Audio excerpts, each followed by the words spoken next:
The day after the notice went out, the once cheerful Oak Ridge estates felt tense. Neighbors murmured angrily on their porches, whispering about Karen's latest power trip. Children, who had been excited for the first big snowfall, now sulked inside. James decided to see how far the HOA's reach went. He visited his neighbor, Mr. Dawson, an elderly man who had lived in the neighborhood for over 20 years. Dawson, have they ever banned snowmen before? Never. This is pure Karen nonsense. She just loves control. Another neighbor, Rachel, chimed in. I heard she caught the Henderson kids building one last night and threatened their parents with a $200 fine. James clenched his jaw. This wasn't about aesthetics. This was about Karen needing to impose her will on everyone, and he had no intention of bowing to it. James had never been one to cause trouble, but this was different. This wasn't just about a snowman. It was about principle. That night, he sat down with his wife, Emily, and laid out his plan. I'm building a snowman, he declared. James, she'll fine us, Emily warned. Let her try. I'll make sure it follows every HOA rule. She won't have a legal leg to stand on. His wife gave him a knowing smile. You're enjoying this too much. He was. The next morning, James got to work. He wasn't just going to build a snowman. He was going to build a Karen-proof snowman. By noon, Oak Ridge Estates was dusted in fresh white snow. As James rolled the base of his snowman, Karen's SUV crawled down the street, her beady eyes scanning every yard. James smirked. She was already on the hunt. She pulled up in front of the Hendersons' house, got out, and rang their doorbell. From across the street, James could hear her sharp voice. I told you, no snowmen. If I see one in your yard again, it will be a violation. The Hendersons' father, Greg, looked ready to explode, but Karen just snapped a photo of their yard, jotted something in her notebook, and stomped away. James chuckled. She had no idea what was coming. If Karen wanted to play dirty, James would play smarter. He spent the afternoon sketching out ideas for his snowman. He needed it to be rule compliant, so Karen couldn't technically fine him. Extremely durable, so she couldn't just knock it over. Infuriatingly legal, so she'd have no excuse to remove it. That evening, he went to his garage and got to work. He built a reinforced skeleton out of PVC pipes, making sure the frame was solid. Instead of pure snow, he mixed and packed ice and a bit of concrete, light enough to blend in but strong enough to withstand sabotage. For extra measure, he coated the outer layer in a non-toxic sealant to prevent premature melting. It was, quite literally, the Fort Knox of snowmen. Ethan watched in awe as his father worked. This is going to be the best snowman ever. James smiled. That's the plan, buddy. By sunset, the snowman stood tall, a majestic, smiling figure, seemingly innocent but practically indestructible. It was a masterpiece. James installed a hidden security camera, anticipating Karen's reaction. He didn't have to wait long. At precisely 11:45 p.m., Karen struck. Bundled in her oversized coat, she crept into James' yard under the cover of darkness. Armed with a broomstick, she approached the snowman, muttering under her breath. With a grunt, she swung the broomstick hard, only for it to bounce off with a dull thud. What the? She tried again. Thud. A third time. Thud. The snowman didn't budge. Karen growled, tossing the broomstick aside. She planted her hands on the snowman and pushed with all her might. Nothing. She let out an exasperated huff.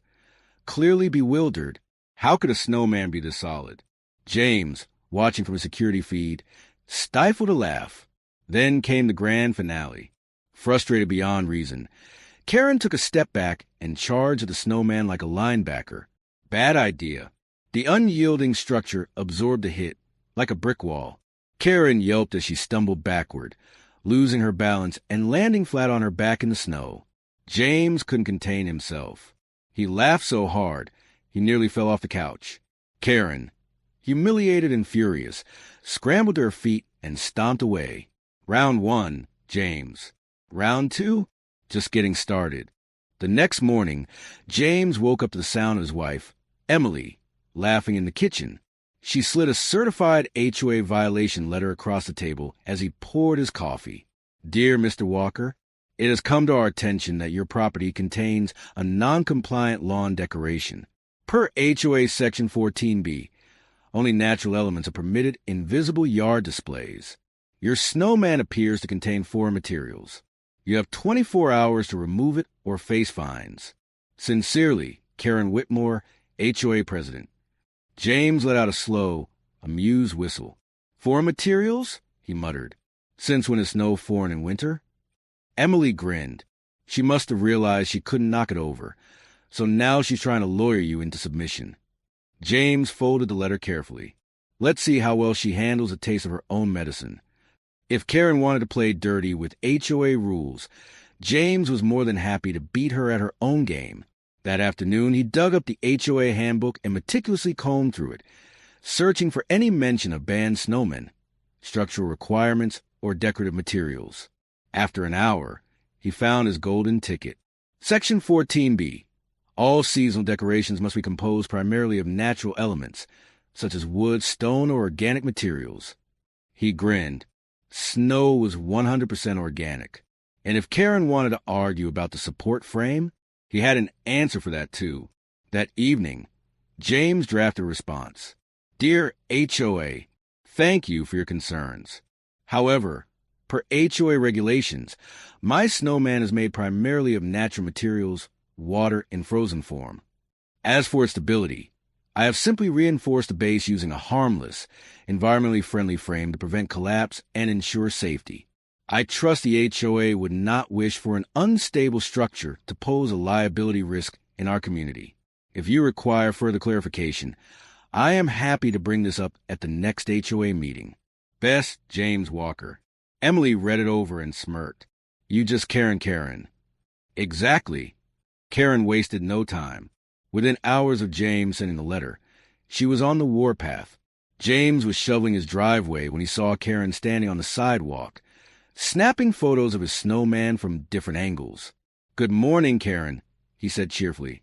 She ignored him, tapping furiously on her phone. Moments later, her husband, HOA Vice President Richard Whitmore, arrived. Unlike Karen, Richard was a quiet man who usually stayed out of her antics, but not today. Mr. Walker, Richard started, clearing his throat, your structure has been classified as an unapproved lawn ornament. As per HOA guidelines, all outdoor decorations must be temporary and easily removable. James chuckled. It's temporary. It's made of snow. Karen folded her arms. It has a frame. That makes it a structure. James raised an eyebrow. So does a trellis. But I don't see you handing out fines for those. Richard hesitated, but Karen wasn't backing down. It's an eyesore. Remove it. James tilted his head. You sound pretty confident for someone who failed to take it down themselves last night. Karen's face went beet red. Excuse me? James just gave her an innocent smile. My security cameras caught you. She opened her mouth, then closed it. Richard glanced at his wife, clearly unimpressed. I'll be taking this to the next board meeting. Karen snapped before stomping off. James watched her retreat. Good luck with that, he called after her. He knew he had the upper hand now. By the weekend, word had spread. The neighborhood, tired of Karen's nonsense, rallied behind James. The Hendersons put up a tiny snowman army on their lawn in protest. Mr. Dawson, the elderly neighbor, put a sign on his yard reading, Let it snow, let it stay. Rachel printed, Free the snowmen, flyers, and stuck them on every mailbox. Karen tried writing fines, but people ignored them. One afternoon, a group of kids, led by James' son, Ethan, knocked on his door. Mr. Walker, one of them said, Eyes hopeful. Can you help us make our snowmen stronger? James grinned. Of course. That evening, 5 new reinforced snowmen popped up in the neighborhood. Karen's worst nightmare was coming true. By Monday, Karen had had enough. She called an emergency HOA meeting, demanding immediate rule changes to ban unnatural snowmen once and for all. James attended with a folder full of documents, fully prepared. Karen stood at the front of the community center, fuming. "These so-called snowmen are mocking our HOA standards," she declared. James raised a hand. "What exact rule have I broken?" She glared at him. "You know what you've done." "Then put it in writing." James challenged. The board members looked uncertain. Even Richard sighed. Mr. Dawson, the elderly neighbor, stood up. "Karen, you spent years enforcing rules. But now, you're trying to make up new ones just because you lost? That's not how this works." A murmur spread across the room. The tide was turning. Rachel crossed her arms. "Should we ban Christmas lights next?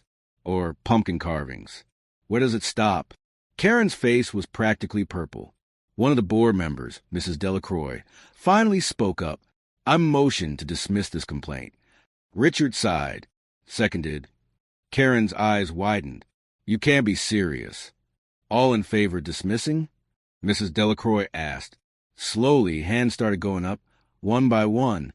James leaned back in his chair, watching as Karen realized she had lost.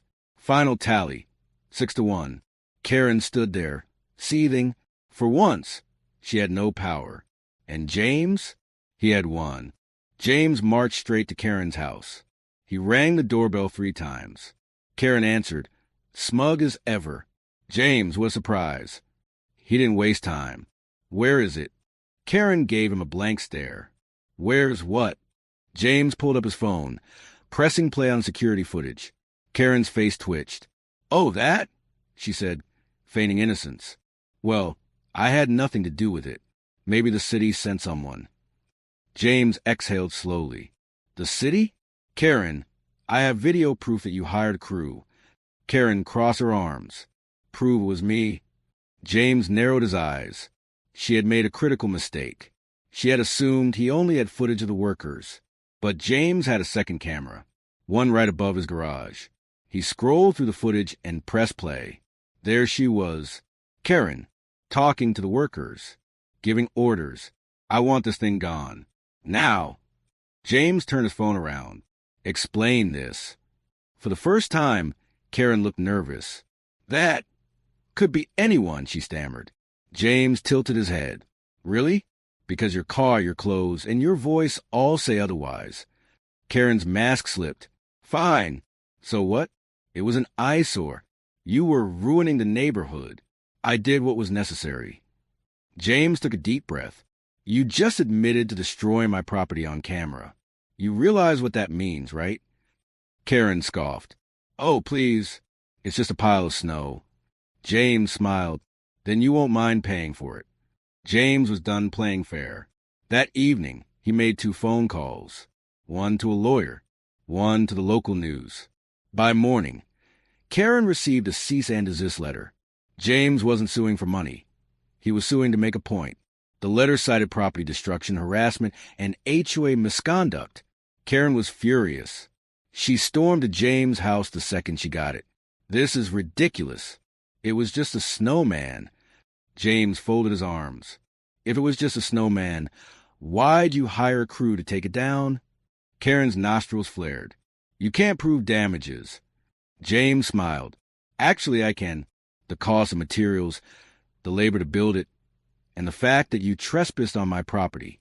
Oh, in this case, it's going to be public." Karen went pale. "What?" James crossed his arms. "I called the news." By the next afternoon, James' story was everywhere. Local news stations ran segments on the HOA president who destroyed a snowman. Social media blew up with the hashtag #SaveTheSnowman. A reporter knocked on Karen's door, and she slammed it in their face. The entire neighborhood watched in delight as Karen became the villain of her own making. And the best part? The HOA board called an emergency meeting, not to ban snowmen, but to discuss removing Karen as president. Karen showed up to the meeting looking frazzled. She had spent years ruling the neighborhood, but now she was desperate. "These allegations are false," she shouted. James leaned back. "Which part? The video? The hired workers? Or the part where you trespassed?" The board members exchanged glances. Richard, her own husband, sighed. "Karen, stop." Karen's eyes widened. "Richard?" Richard shook his head. "I told you not to push it. Now look what's happened." Silence. Then Mrs. Delacroix, the senior board member, cleared her throat, all in favor of removing Karen Whitmore as HOA president.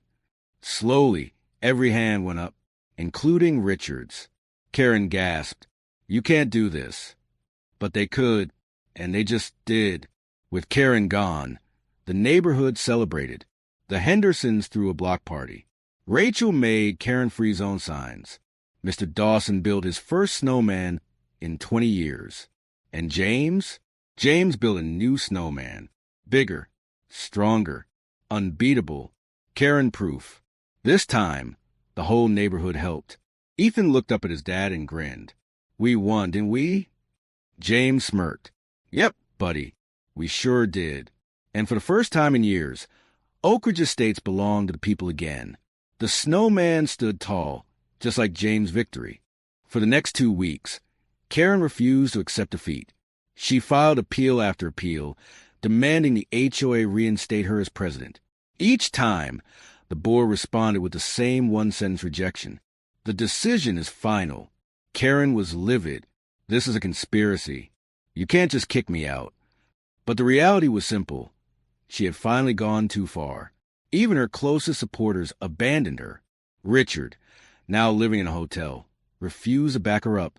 "You did this to yourself, Karen," he told her over the phone. And the final nail in the coffin? The HOA board passed a motion banning Karen from running for HOA positions ever again. Effective immediately, Karen Whitmore is ineligible for any HOA leadership role. She was permanently banned. For someone who had ruled with an iron fist for years, it was the ultimate humiliation, and she wasn't about to go down quietly.